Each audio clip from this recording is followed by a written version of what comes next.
Di tema kita hari ini, Bapak Ibu Saudara yang terkasih dalam Kristus, adalah kebangkitan umat Israel. Kita mendengar kemarin dalam peperangannya Israel melawan Iran, ada singa yang bangkit. Singa dari Yehuda, saudara. Hari ini kita melihat bahwa kebangkitan Israel itu luar biasa, Bapak Ibu Saudara. Ya. Hal yang luar biasa kalau kita lihat di dalam kebangkitan Israel adalah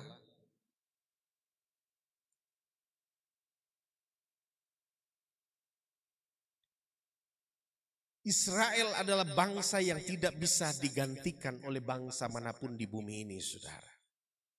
Sudah bisa lihat dalam sejarah beberapa hari kemarin, rudal terbang dari Gaza, drone mematikan datang dari Yaman, ratusan misil menghujani bangsa Israel. Lebih dari itu, saudara, Hamas dari Gaza, Hizbullah dari Lebanon, milisi Houthi dari Yaman. Tujuannya jelas. Apa tujuan mereka? Mematahkan pertahanan, menumpahkan teror, menundukkan hati bangsa Yahudi.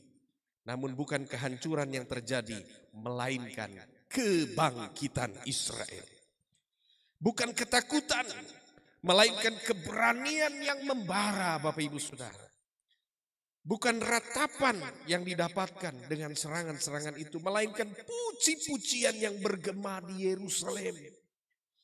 Israel tidak roboh, justru dunia dibuat gemetar. Itu terjadi, saudara. Ada hal yang luar biasa sebab kita sudah membaca pada ayat firman Tuhan ini.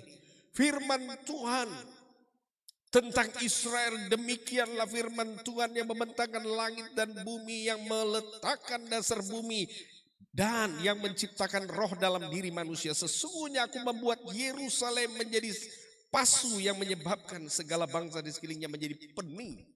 Sudah tahu pasu itu cawan berisi anggur, ya, yang memabukkan. Jadi Yerusalem, Israel itu seperti, ya, anggur yang ketika diminum oleh bangsa mabuk, saudara, pening. Ya. Ini yang terjadi, kebangkitan Israel. Bangsa-bangsa yang menjadi musuh Israel mengharapkan Israel dengan serangan itu menjadi takut, menjadi panik, menjadi, ya, gemetar menghadapinya. Tetapi saudaraku yang terkasih di dalam Kristus, kita bisa lihat ini beberapa hari yang kemarin, saudara, bahwa warga Israel memvideokan ribuan rudal dari berbagai tempat, ya, diluncurkan. Bahkan dari Iran, saudara, kelihatan seperti meteor di waktu malam terbang menuju Israel. Tetapi ada sesuatu yang ajaib, Bapak Ibu Saudara yang terkasih di dalam Kristus, dalam peristiwa itu. Dalam peristiwa itu, saudaraku yang terkasih dalam Kristus, Iron Dome mereka, ya, hanya bisa mampu menangkap beberapa ribu. Tentunya pasti akan ada yang lewat-lewat, ya, menangkis Iron Dome mereka. Tapi saat Iron Dome sudah tidak mampu lagi menangkis peluru, rudal, misil dan segala macam roketnya, ada peristiwa ajaib di sini, Bapak Ibu Saudara, di mana langit itu terlihat rudal-rudal itu meledak sendiri di langit tanpa ada pertolongan Iron Dome. Ternyata ada hand dome of the God, tangan Tuhan yang melindungi, saudara, Israel. Inilah perlindungan Tuhan yang sempurna bagi bangsa pilihannya. Bagi bangsa Israel, bangsa umat kepunyaan Allah, Allah melindungi dengan tangannya. Saudara bisa lihat, mereka melihat sendiri, kok aneh. Iron Dome, ada beberapa yang sudah tidak lagi bisa menangkis ribuan peluru yang jatuh, rudal yang jatuh, ya, milisi yang jatuh, misil-misil yang jatuh, roket-roket yang jatuh. Tapi meledak sendiri. seolah ada kubah yang menaungi mereka. Itulah tangan Tuhan, saudara. Mereka memvideokan bagaimana rudal itu meledak sendiri di langit-langit Israel. Dalam perang sekitar 2 tahun yang lalu, saudara, juga terlihat ketika rudal meledak di atas kubah Israel, saudara. Terlihat malaikat dengan jubah putih ada di atas kota itu, saudara. Melindungi kota itu, tidak ada yang rudal itu lewat. Saudaraku yang terkasih di dalam Kristus, ini adalah suatu peristiwa tangan Tuhan melindungi umat Israel. Kalau saudara kita bertanya, kenapa seperti itu? Karena memang Israel adalah biji matanya Tuhan. Zakaria pasal 2 ayat yang ke-8 berkata demikian, saudara. Sebab beginilah firman Tuhan semesta alam yang dalam kemuliaannya telah mengutus aku mengenai bangsa-bangsa yang telah menjarah kamu.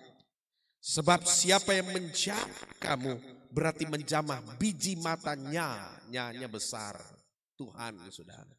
Jadi Israel itu diibaratkan biji matanya Tuhan. Ya. Saudara, mungkin kita izinkan orang korek kita bahu, lengan, tepuk begitu. Tapi coba saudara, izinkan biji matamu dicolek sama orang lain, senggol dong gitu, biji mata. Tidak mungkin, saudara. Saudara akan marah, saudara akan merasa perih, pedis. Karena mata itu sangat sensitif, tidak boleh dicolek, saudara. Tidak boleh digaruk, tidak boleh disentuh dengan apapun juga. Seperti itulah bangsa Israel menurut Tuhan. Bangsa Israel, saudara, memang mereka tidaklah orang katakan bangsa yang tidak ada dosanya, tidak. Tentu Israel punya banyak kesalahan dan mereka mengalami dosa-dosa dan dibuang berkali-kali. Jadi bukan bicara tentang dosa, bukan berbicara tentang perilaku Israel, tapi berbicara tentang umat perjanjian Allah. Perjanjiannya dengan Abraham, Ishak dan Yakub. Perjanjian dengan nenek moyang itulah yang tidak bisa diingkari Tuhan. Sekali lagi, saudara, waktu kita berbicara tentang Israel, Allah menspesialkan bangsa ini. Dan hampir di berbagai kepercayaan selain Kristen juga meyakini bahwa Israel adalah Bani Israel, adalah umatnya Allah, saudara. Kepunyaan Allah sendiri. Saudaraku yang terkasih di dalam Kristus, sebagai orang Kristen kita tidak boleh memisahkan diri daripada Israel, saudara. Dan kita berkata bahwa istilah teologi pemisahan, bahwa kami adalah umat percaya kepada Yesus, kita tidak pedulikan Israel, tidak bisa. Saudara, kalau kita tidak terlibat berdoa bagi Israel, kita tidak terlibat dengan Israel, kita tidak terlibat juga dengan bagian kedatangan Yesus kedua kali. Israel dan kedatangan Tuhan itu sangat dekat. Papua dan Israel juga seperti mata koin. Kenapa saya katakan seperti mata uang koin logam, saudara? Bolak-balik. Karena Injil itu dari Yerusalem Israel diberitakan kepada seluruh dunia. Dia sudah tersebar di berbagai benua, di 5 benua. Dan sampailah di titik ujung akhir, yaitu Papua ujung bumi. Ketika Injil sudah sampai di ujung bumi, maka Injil itu akan kembali lagi ke Israel, saudara.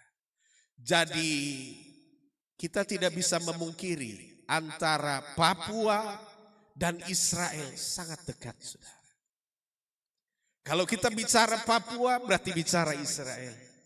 Karena dari Papua ujung bumi ini, Injil itu dia akan kembali ke Yerusalem. Itulah tanda-tanda akhir zaman itu, saudara. Saudara, kita tadi berbicara bagaimana misil, bagaimana rudal, bagaimana segala hal diserang, diserbu oleh berbagai negara yang menjadi musuh Israel. Tetapi bangsa Israel, saudara, 3 hari lalu 2.000 orang Yahudi dari berbagai dunia kembali lagi ke Israel. Jadi mulai tahun berapa itu, saudara, ya? Saya lupa, sekitar mungkin tahun 2000 sekian, itu Israel mulai berbondong-bondong pulang ke negeri mereka. Ya, dan kemarin sudah 3 hari yang lalu 2.000 orang Israel malah datang. Orang lagi diserbu harusnya keluar, tapi ini tidak. Israel malah datang. Ada apa, saudara? Ya, sebab saudaraku yang terkasih di dalam Kristus, Allah ada di dalam Israel. Allah ada membawa bangsa Israel. Allah ada melindungi Israel, saudara. Mazmur 121 ayat 4 berkata apa? Sesungguhnya apa? Setiap senjata yang ditempa, sesungguhnya tidak terlelap dan tidak tertidur penjaga Israel. Mazmur 121 ayat 4. Kemudian Yesaya 54 ayat 17. Setiap senjata yang ditempa terhadap engkau tidak akan berhasil. Dan setiap orang yang melontarkan tuduhan melawan engkau dalam pengadilan akan engkau buktikan salah. Inilah yang menjadi bagian hamba-hamba Tuhan dan kebenaran yang mereka terima daripadaku. Demikianlah firman Tuhan. Jadi saudara, bangsa Israel ditempa dengan segala pedang, dengan segala serangan, tidak akan membuat mereka hancur. Sebab Yesaya 31 ayat 5 berkata apa? Seperti burung yang berkepak-kepak melindungi sarangnya, demikianlah Tuhan semesta alam akan melindungi Yerusalem. Ya, melindungi dan menyelamatkannya, memeliharanya dan menjauhkan celaka. Saudaraku yang terkasih di dalam Kristus, ya, kota ini ada apa? Kenapa sampai Tuhan seperti burung yang mengepak-ngepakkan sayap berkeliling tanah perjanjian itu, terlebih khusus kota Yerusalem? Ya, ini saya dengan Ibu Gembala ada di Yerusalem, tepat pintu masuk Yerusalem. Dan di sini saudara ada tulisan I love Jerusalem, JLM, ya, Jerusalem. Dan saudaraku yang terkasih di dalam Kristus, kota ini ada apa sebenarnya? Mengapa Tuhan benar-benar melindungi kota ini? Melindungi bangsa Yahudi yang bermukim juga di tanah perjanjian. Ada apa sebenarnya dengan kota ini? Coba saudara, kita akan pelajari ayat ini. Ada apa dengan Yerusalem? Mengapa Yerusalem itu penting bagi Tuhan sampai Tuhan harus turun dari surga dan dia seumpama burung yang mengepak-ngepakkan sayapnya keliling berputar-putar kota Yerusalem. Dan kita bisa melihat ketika kota Yerusalem sempat dibom beberapa waktu yang lalu, malaikat berjaga-jaga di atas dan itu terang sekali terlihat dalam video, saudara. Malaikat 3 orang malaikat berjaga-jaga. Rudal meledak di atas Yerusalem, tidak sampai ke kota Yerusalem. Ada apa dengan kota ini, saudara? Karena ternyata waktu kita mempelajarinya, Yehezkiel 5 ayat 5, saudara, berkata apa? Beginilah firman Tuhan Allah, inilah Yerusalem, di tengah-tengah bangsa kutempatkan dia, dan di sekelilingnya ada negeri-negeri mereka. Yerusalem itu ternyata, saudara, adalah pusat, ya, tengah, inti daripada apa? Segala sesuatu. Atau istilahnya awal daripada titik daripada bumi, saudara. Ya. Pusatnya bumi. Ya, coba kita lihat dari bahasanya. Nama Yerusalem dengan berbagai cara ditelusuri etimologinya itu berarti fondasi. Jadi Yerusalem itu artinya fondasi, pemukiman. Yerusalem berarti warisan perdamaian atau shalom. Jadi ada shalom Allah di situ. Yerusalem dalam sejarahnya Bapak Ibu Saudara, ketika Abraham mau persembahkan Ishak, kenapa Tuhan pilih? Kan ada gunung-gunung lain, kenapa harus Moria? Kenapa harus Yerusalem? Sampai Abraham harus membawa anaknya yang hendak dipersembahkan, harus pergi dulu ke Yerusalem. Untuk apa? Ke Gunung Moria itu. Untuk apa? Ada sesuatu di tempat itu. Di mana di situ adalah awal segala sesuatu. Ishak melambangkan Yesus yang dibawa untuk disalibkan atau disembelih. Namun di situ juga ada domba yang menggantikan Ishak. Tetapi jadi pertanyaan dulu. Ada apa dengan Yerusalem? Kenapa Yerusalem itu penting? Ya. Multimedia, bersiap. Saudara bisa dengar ini?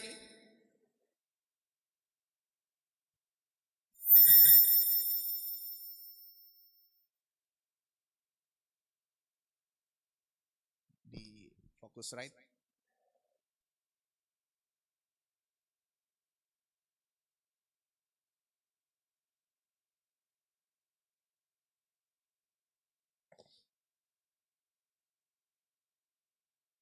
Baik, saya jelaskan saja.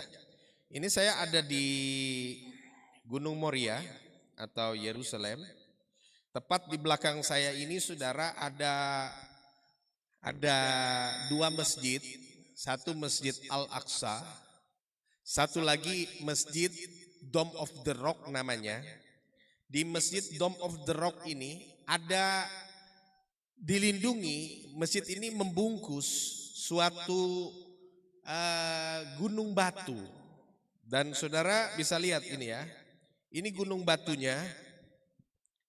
Ini gunung batunya di dalam Masjid Dome of the Rock ini ada di tengah-tengahnya, di sebelah kanannya itu ada tengah-tengahnya ini satu dataran. Di dalamnya itu di dalam kubah Masjid Dome of the Rock itu di sini ada seperti apa? Dataran gitu. Dan menurut orang Israel, ya, menurut kepercayaan orang Yahudi, disinilah pusat bumi.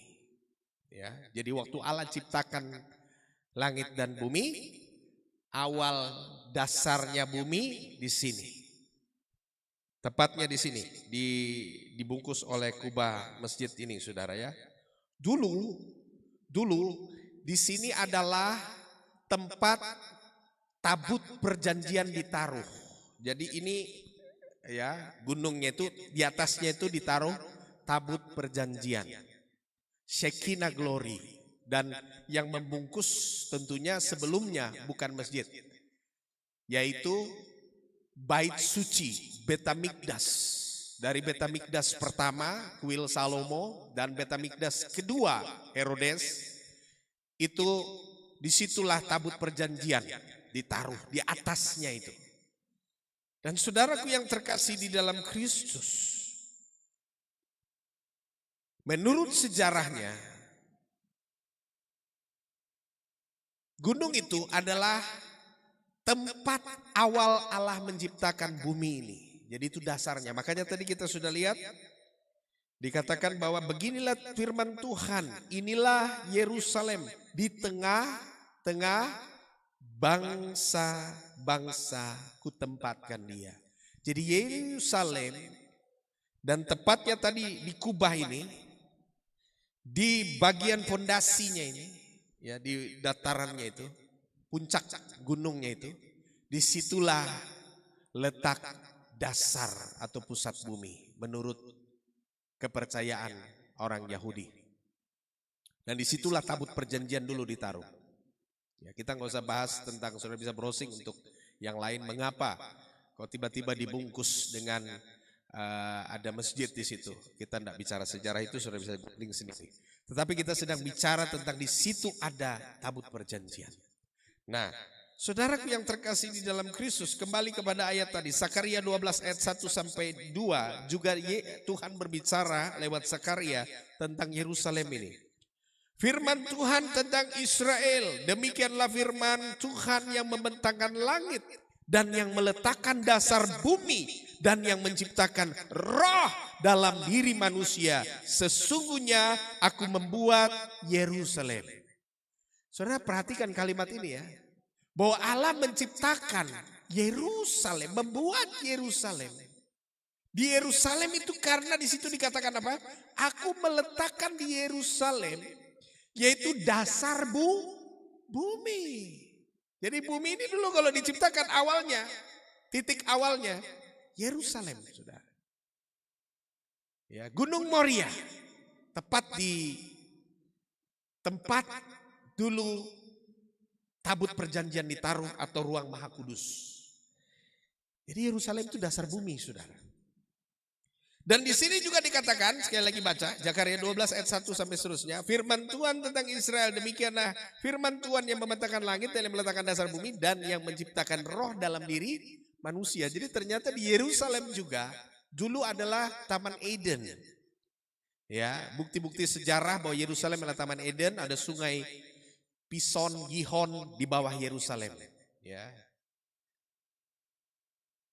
Dan sungai Tigris, Efrat itu di daerah Iran, Irak. Tapi Gihon dan Pison itu ada di bawah Yerusalem. Di tepat di kota tua ini, saudara. Jadi Taman Eden ada di kota Yerusalem. Ya. Dan dasar bumi tepat ada di atas Gunung Moria. Dan disitulah kata Tuhan, di Yerusalem itulah yang menciptakan roh dalam diri manusia. Jadi ternyata penciptaan manusia itu ada di atas itu. Dasar bumi di Yerusalem. Jadi ternyata Adam pertama diciptakan di situ, saudara. Ya, menurut ayat ini. Jadi makanya saudara, Yerusalem tidak akan hancur. Saudara bisa baca dalam Sakaria tadi. Meskipun dia dibombardir oleh orang segala macam, kota-kota lain di Israel mungkin boleh meledak dan hancur. Tapi Yerusalem tidak akan bisa. Tidak akan bisa. Karena itu adalah pusat bumi, saudara. Waktu orang coba-coba kasih hancur Yerusalem, dia sedang berhadapan dengan Allah semesta alam. Karena Yerusalem itu dasar bumi. Ya. Inti bumi, saudara ya. Kalau orang sains pasti berpikir inti bumi itu ya ada mahma gitu. Bukan begitu. Cara berpikirnya manusia tidak seperti itu. Tuhan beda. Jadi itu adalah tempat awal gitu. Ya. Jadi di sini saudara pentingnya. Yerusalem. Ya. Yerusalem merupakan pusat bumi, saudara, tempat awal Eden. Ya. Dan kalau kita baca dalam teologi ayat itu bahwa disitulah Allah mengembuskan ya atau menciptakan. Memang tidak tersirat secara detail, tapi kita bisa melihatnya. Jadi saudaraku yang terkasih dalam Kristus, sekalipun dihujani ya dengan bom, rudal dan segala macam, tentunya Israel tetap dibela Tuhan. Ya, setiap senjata yang ditempa tidak akan bertahan dan berhasil melawan. Setiap orang yang melontarkan tuduhan melawan engkau dalam pengadilan akan engkau buktikan bersalah. Saudaraku yang terkasih dalam Kristus, orang boleh klaim Israel adalah milik Palestina. Tapi kalau kita lihat sejarahnya, ada sejarahnya saudara, bahwa Gaza itu adalah milik daripada Israel, saudara.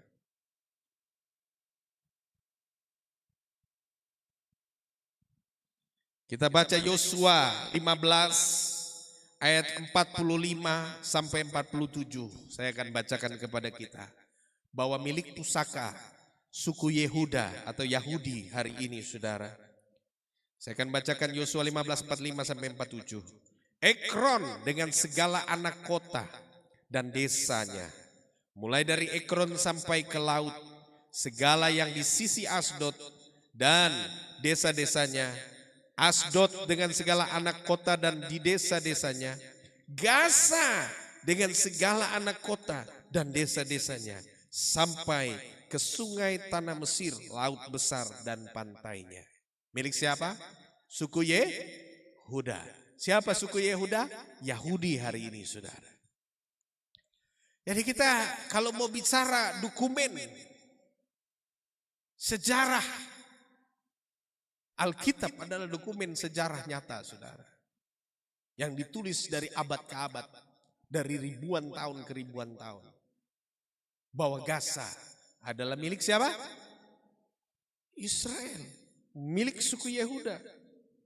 Dan saudaraku yang terkasih, setiap tuduhan yang melawan engkau dalam pengadilan akan engkau buktikan bersalah. Itulah bangsa yang dipilih Allah. Jadi kita gereja, saudara, tidak boleh memisahkan diri dari Israel. Kita kalau memisahkan diri dari Israel, kita sama dengan tidak mengikuti rencana Allah dalam Alkitab. Ya. Mana ada dalam Alkitab tidak ada tulisan nama Israel, selalu ada Israel, saudara. Jadi bangsa-bangsa, umat percaya dan Israel tentunya bergandengan, sudah tangan. Ya.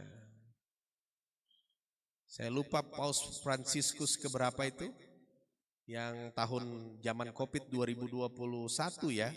Pergi ke Israel, berdoa di tembok ratapan, dan lewat kasihnya dia berbicara tentang pengampunan kami orang-orang ya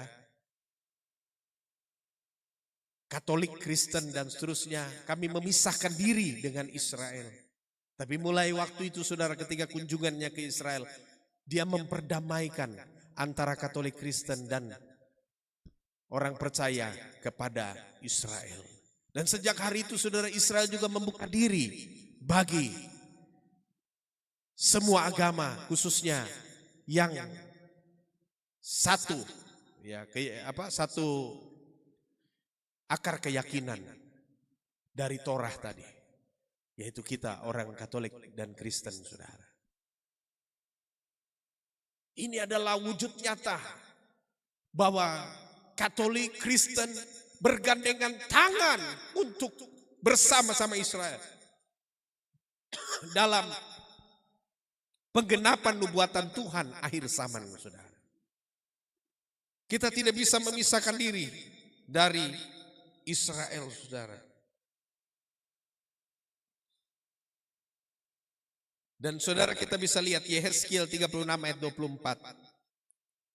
Aku akan menjemput kamu dari antara bangsa-bangsa dan mengumpulkan kamu dari semua negeri dan akan membawa kamu kembali ke tanahmu. Ini janji Tuhan dalam Yehezkiel.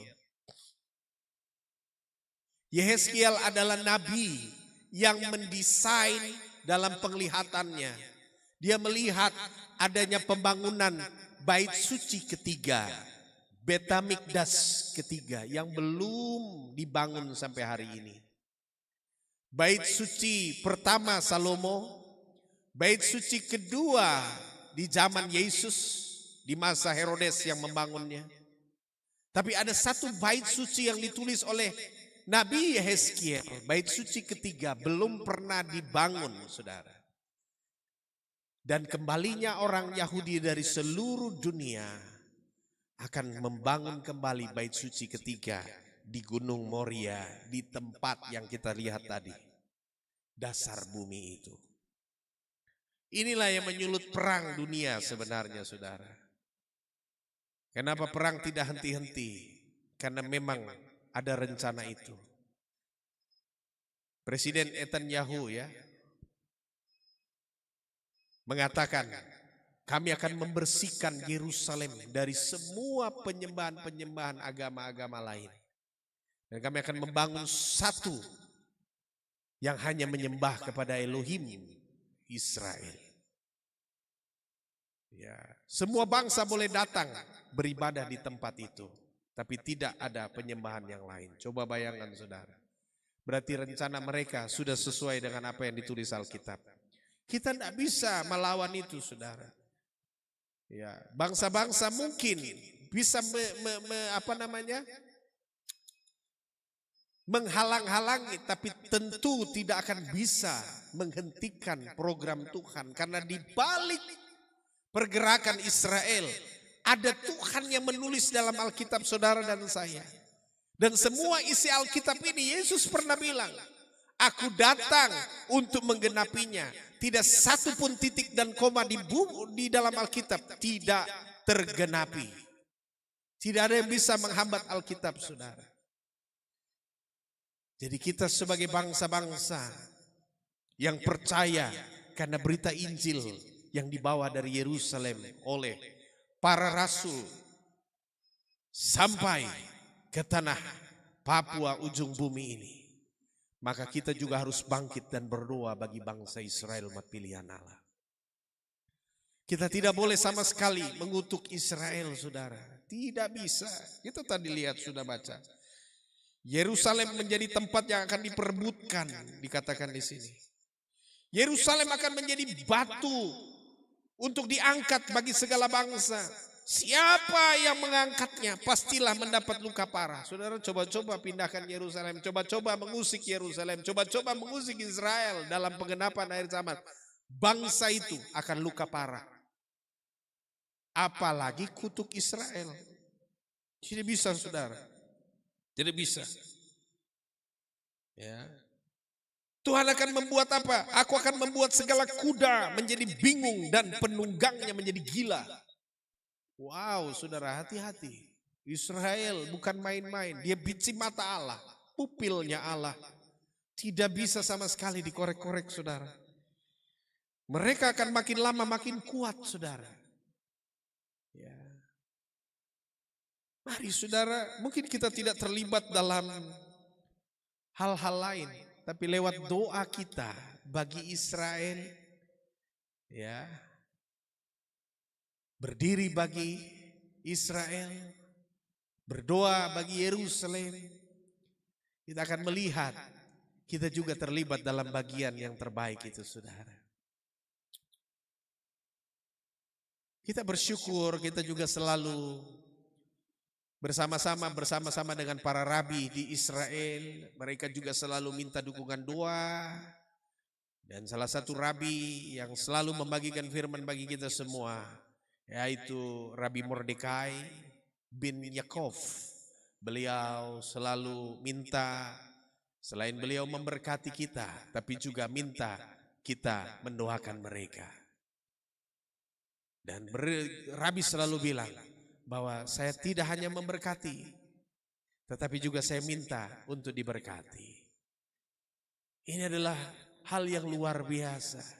Ternyata bangsa Israel itu rendah hati, saudara. Amin.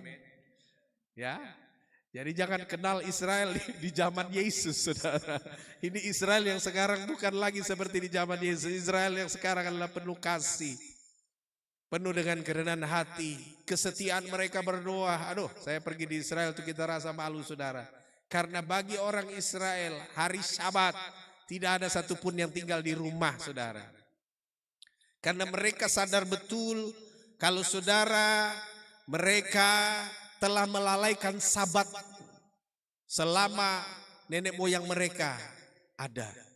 Mereka dibuang ke pembuangan, mereka dibuang ke berbagai negara, mereka dibunuh di zaman Holocaust di Jerman. Kenapa mereka dibuang ke Jerman? Kenapa mereka dibantai habis-habisan? Karena mereka melalui, saudara. Waktu kami dengan teman pendeta jalan kaki di Israel, kami lihat setiap hari Sabat subuh-subuh dong pegang, dong punya buku kecil itu ya, Tanak itu. Mereka sambil baca Tanak ditaruh, buku-buku Torah itu ditaruh di pinggir-pinggir jalan, ditaruh di meja, dan siap orang yang lewat boleh ambil saudara dan baca. Mereka sambil berjalan menuju. Di Israel saat Sabat tidak boleh ada yang pakai mobil, pakai motor, pakai Grab datang ke bait Allah. Semua wajib hukumnya dari rumah jalan kaki ke gerejanya. Ya, luar biasa. Saya waktu lihat itu tuh rasa kayak sedih sekali. Aduh, orang di bangsa-bangsa ini hari Sabat saja kita kadang bilang nanti sudah, nanti sudah. Ya, jangan heran saudara, kita dibuang daripada berkat Tuhan. Ya, orang-orang yang tidak setia Sabat, lihat saja saudara. Mungkin kita berpikir bahwa tak apa-apa sembahyang 1 bulan tak apa-apa. Tuhan itu kan Maha Penyayang dan Maha Pengasih. Tapi lihat saudara, suatu waktu ketika kau lalaikan berbulan-bulan kau tidak lagi memilih untuk ibadah. Suatu waktu yang tidak engkau duga-duga bisa jadi peristiwa Israel dibuang Tuhan dari tanahnya. Dari sumber susu dan madu itu akan terjadi juga bagi orang yang melalaikan Sabat, saudara. Ya kalau lalai Sabat 1 minggu, 2 minggu tak apa-apalah.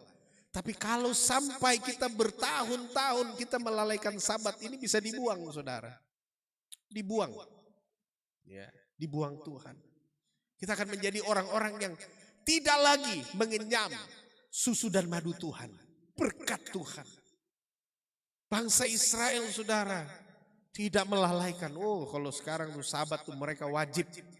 Sejauh apapun anak-anak mereka keretakan. Dorong. Ya. Untuk pergi beribadah kepada Tuhan di sinagog-sinagog. Jadi Bapak Ibu Saudaraku yang terkasih di dalam Kristus, Yerusalem dilindungi Tuhan, Israel dilindungi Tuhan, dipilih Tuhan. Ada tangan yang melindungi Israel. Saudaraku yang terkasih, berdoalah bagi bangsa Israel, maka kau akan juga terlibat dalam nubuatan akhir zaman bagi bangsa itu. Haleluya. Kalau kita orang Kristen, kita percaya Yesus, dalam doamu jangan pernah lupakan doa bagi Israel. Doa bagi Sion, doa bagi Yerusalem. Haleluya, saudara. Itu yang akan menghubungkan kita dengan rencana Tuhan dalam kegenapan akhir zaman. Kita sebenarnya saudara tidak perlu lagi berpikir bagaimana apa yang akan terjadi, mau bangun bait suci Betamikdas ketiga mau dibangun seperti apa caranya, kita nggak peduli, kita nggak tergabung, tidak terikut dengan kegiatan itu. Yang kita hanya doakan bagaimana Israel menggenapi janji Tuhan, karena tanpa kita pun Israel tetap akan melakukan apa yang Tuhan akan perintahkan bagi mereka. Tugas kita hanya berdoa, berdoa, dan berdoa. 2 hari lalu saudara, serangan balasan Iran, rudal itu saudara terbang menuju Israel, Tel Aviv dan Yerusalem saudara. Malam itu, tengah malam kami sampaikan berdoa. Mereka dari Israel bilang berdoa, berdoa, berdoa, berdoa untuk kami, berdoa untuk kami. Dan kita berdoa di malam itu sudah 2 hari yang lalu. Dan puji Tuhan saudara, roket-roket itu mampu ditangkis saudara. Bahkan tadi kesaksian, ada yang meledak sendiri tanpa bantuan Iron Dome. Ternyata ada Hand Dome of the God. Tangan Tuhan yang menjadi kubah perlindungan bagi kota-kota di Israel. Wow, luar biasa saudara ya. Peristiwa itu sungguh mencenangkan. Bagaimana rudal roket meledak sendiri. Ini ribuan saudara, sekali berangkat itu ribuan rudal, dan Iron Dome juga akan kewalahan untuk menangkis rudal-rudal itu. Tapi ternyata ada tangan Tuhan yang melindungi sebagai perisai dan pagar tembok bagi Israel. Ya saudara, jadi dalam akhir khotbah ini saudara, Jangan cemburu kepada Israel. Berkati Israel. Doakan Israel. Pastikan kita menjadi bagian dalam rencana akhir zaman Tuhan atas Israel dan pengenapan isi Alkitab.